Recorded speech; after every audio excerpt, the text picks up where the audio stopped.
साथियों, ये चुनाव सिर्फ चुनाव नहीं है, ये देश की आजादी की लड़ाई है साथियों। ये देश जो है आपका, हमारा देश है साथियों, किसी का जागीर नहीं है। ये गरीब के लिए सरकार नहीं है, ये अडानी अंबानी का सरकार है। ये आपके हक अधिकार की बात नहीं करेगा। बॉन्ड के जरिए पता चला दुनिया में, खास करके भारत में, सबसे ज्यादा चंदा लेने वाला पार्टी भारतीय जनता पार्टी है। आप बताइए, 10 साल मौका दिए, 75 साल के बुजुर्ग जो इस समय में उसको हरे रामा हरे कृष्णा करना चाहिए, उस समय कहता है कि हमको मौका दीजिए, तीसरी बार प्रधानमंत्री बनाइए। वही एक प्रधानमंत्री जी एक योजना बनाए, जो योजना आपको पता होगा, अग्निवीर योजना। उन्होंने सेना में बहाली करने के लिए एक कानून बनाया, एक योजना बनाया। वो योजना में क्या दिया कि 18 साल में तुम बहाली में आओगे और 22 साल में रिटायर हो जाओगे। अब बताइए, 22 साल में लड़का का शादी भी नहीं होता है और वो शादी से पहले रिटायर हो जाएगा।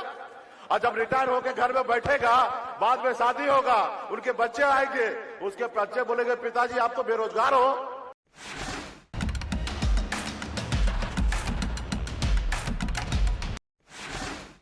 सम्मानित गार्जियन, आप सभी को सन्नापल्ला मुकेश सनी की ओर से नमस्कार, प्रणाम। साथियों, हमें बहुत कष्ट पीड़ा हो रहा है कि आप लोग हमें धूप में खड़ा होकर हम लोगों को सुन रहे हैं। इसके लिए मैं तहे दिल से आप सभी को धन्यवाद देता हूं। साथियों, ये चुनाव सिर्फ चुनाव नहीं है, ये देश की आजादी की लड़ाई है साथियों। ये देश जो है आपका, हमारा देश है साथियों, किसी का जागीर नहीं है। ये देश हर एक नागरिक का है। तो इसलिए साथियों, आपका और हमारा कर्तव्य बनता है कि हम अपने देश के लिए लड़ाई लड़ें। जिस तरीके से हमारे पूर्वज ने 250 साल अंग्रेज से लड़ाई लड़ा और जाके फिर हमारा देश आजाद हुआ। पहले अंग्रेज इस देश पे शासन करता था, 250 साल लगा, लड़ाई लड़कर देश को आजादी दिलाया। इसलिए हमारे पूर्वज लड़ाई लड़े कि हमारे आने वाला पीढ़ी जो है वो सर उठा के जिए। देश आजाद हुआ, लोकतंत्र आया और सब आदमी सर उठा के जीने के लिए काम कर रहा था और बहुत ही अच्छा हमारा देश आगे बढ़ रहा था। लेकिन 2014 में एक लोग आए और आपसे हमसे इतना झूठ बोले। उन्होंने आया, उन्होंने कहा कि हमें आप लाइए और हर साल 2 करोड़ युवा को नौकरी देंगे। युवा को लगा हम बेरोजगार हैं, घर पे बैठे हैं, नौकरी नहीं है, इसलिए शादी नहीं हो रहा है, तो मोदी जी को ले आते हैं, नौकरी मिल जाएगा, फिर शादी हो जाएगा। उसके झांसे में आ गए।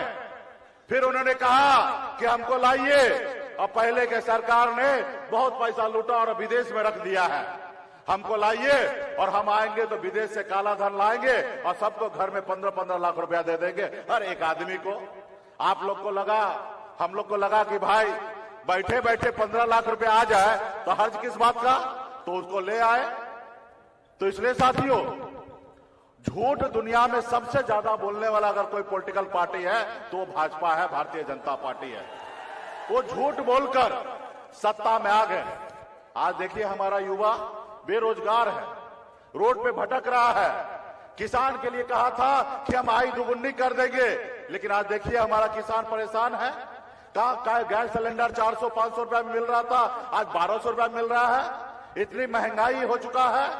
तो इसलिए साथियों, उनको बदलना पड़ेगा। ये संविधान को बदलने वाले लोग हैं। ये गरीब के लिए सरकार नहीं है, ये अडानी अंबानी का सरकार है। ये आपके हक अधिकार की बात नहीं करेगा। आज देखिए, रेलवे को निजीकरण कर दिया गया है, एयरपोर्ट को निजीकरण कर दिया गया है, हर जगह ठेके पे काम दिया जा रहा है साथियों, क्योंकि इसमें आपका फायदा नहीं देख रहा, वो अपना फायदा देख रहा है। आपने देखा ना, बॉन्ड के जरिए पता चला दुनिया में, खास करके भारत में, सबसे ज्यादा चंदा लेने वाला पार्टी भारतीय जनता पार्टी है। उन्होंने स्कीम बना लिया कि भाई हम तुमको ठेका देंगे, तुमको हम काम देंगे और उसके बदले में तुम हमको चंदा दो, 500-500 करोड़, 2-2 हजार करोड़ रुपया चंदा लेना। ईडी का नोटिस भेज देना, उसको डरा धमका के चंदा ले लेना। तो साथियों, आप बताइए हमारा देश कैसे आगे बढ़ेगा? हमारा देश का प्रधानमंत्री अगर ऐसा काम करने लगे तो क्या होगा देश का? हम आज तक देखे ब्लॉक में बीडीओ साहब, सीओ साहब नोटिस भेज देते हैं कि ये घर तुम्हारा सही नहीं है और इसको हम कल आएंगे तोड़ने के लिए, नोटिस भेज देते हैं तो घर वाला डर से चला जाता है। सीओ साहब, बीडीओ साहब 10,000 रुपया ले लीजिए। ऐसा काम करते हैं गांव में, लेकिन देश का प्रधानमंत्री ऐसा करे, डर दिखा के किसी से पैसा ले, ये कहां का न्याय है साथियों? आप देखिए, देश में लोकतंत्र है, दो मुख्यमंत्री को उठा के जेल में डाल दिया गया है। तो इसलिए साथियों, मैं कह सकता हूं ये देश में ये जो सरकार आपका नहीं है, ये गरीब का सरकार नहीं है। लोग कहते हैं अपने दिल से जानो पराये दिल का हाल। एक मैं गरीब मछुआरा का बेटा, गरीबी का जिंदगी जी रहा था, 900 रुपया महीने पे मैं नौकरी करता था। संघर्ष करके बंबई से बिहार आए, अपने लोगों के लिए लड़ाई लड़ रहा था, उनके लिए काम कर रहा था। आपने देखा 2020 में हमने 4 विधायक बनाया, पहली बार हमारे सहयोग से बिहार में सरकार बना। अगर हम समर्थन नहीं देते तो नीतीश कुमार बिहार का मुख्यमंत्री नहीं होता। हमारे समर्थन से सरकार बना। उसके बाद उन्होंने क्या किया? हमारे विधायक को खरीद लिया। जो सरकार हमने बनाया उस सरकार से हमको बाहर कर दिया। इसलिए देखा कि एक मल्ला का बेटा हमारी बराबरी करने लगा है, सरकार बना लिया है, इसको परेशान करो, इसको रोको, नहीं तो आगे और आगे निकल जाएगा।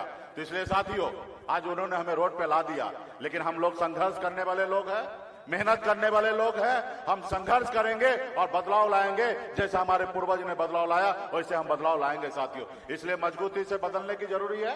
अभी मोदी जी कहते हैं कि एक बार और हमको मौका दीजिए।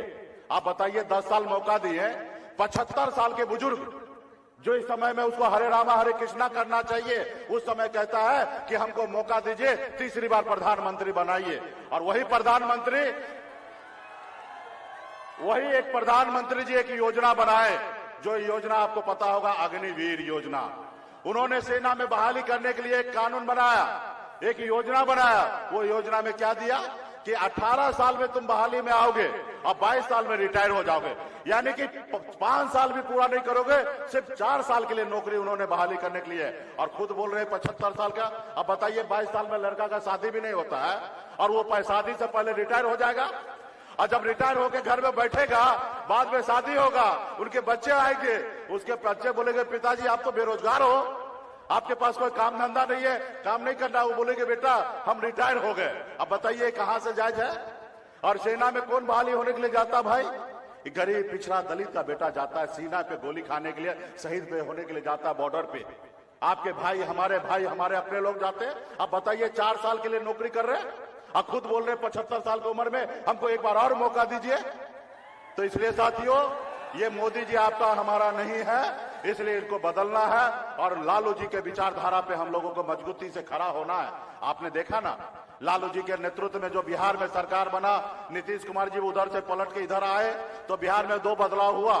2 बदलाव क्या हुआ? एक तो सामाजिक न्याय को मजबूती देने के लिए जाति आधारित गणना हुआ पूरे बिहार में। और जब जाति आधारित गणना हुआ तो SC, ST, OBC तमाम हमारे दलित भाई सबका आरक्षण का कोटा बढ़ गया, बढ़ा ना? तो इसलिए साथियों, यही भाजपा होता तो आरक्षण का कोटा बढ़ता? बिल्कुल ही कभी नहीं बढ़ता। उसके बाद आइए, तेजस्वी प्रसाद यादव जी ने 2020 के चुनाव में कहा था कि हम सरकार में आएंगे 10 लाख नौकरी देंगे। जैसे वो सरकार में आए 5 लाख से अधिक युवा को नौकरी दिया। इसलिए साथियों, ये युवा को नौकरी देने वाला हम लोग हैं। और आने वाला समय में आज ही हमारे युवा नेता श्री तेजस्वी यादव ने घोषणा किया कि देश में यूपीए का सरकार बनेगा, 1 करोड़ युवा को नौकरी मिलेगा साथियों, 1 करोड़ युवा को नौकरी मिलेगा। तो इसलिए हम सभी को मजबूती से अपनी सरकार बनाना है साथियों, ताकि आने वाला समय में हर गरीब का बेटा सर उठा के जिए। इसलिए तमाम हमारे जितने भी नेतागण हैं, आप सभी से बहुत बहुत धन्यवाद देता हूं। और पार्टी के जितने भी पदाधिकारी नेतागण हैं, आप सबसे आग्रह करता हूं, एक एक गांव में जाइए, एक एक टोला में जाइए, एक एक बूथ पे जाइए और हर हाल में मजबूती से यूपीए का सरकार बनाइए। जो हमारी लड़ाई है आरक्षण का, वो भी हमारा पूरा होगा साथियों। बहुत बहुत धन्यवाद सभी साथी को।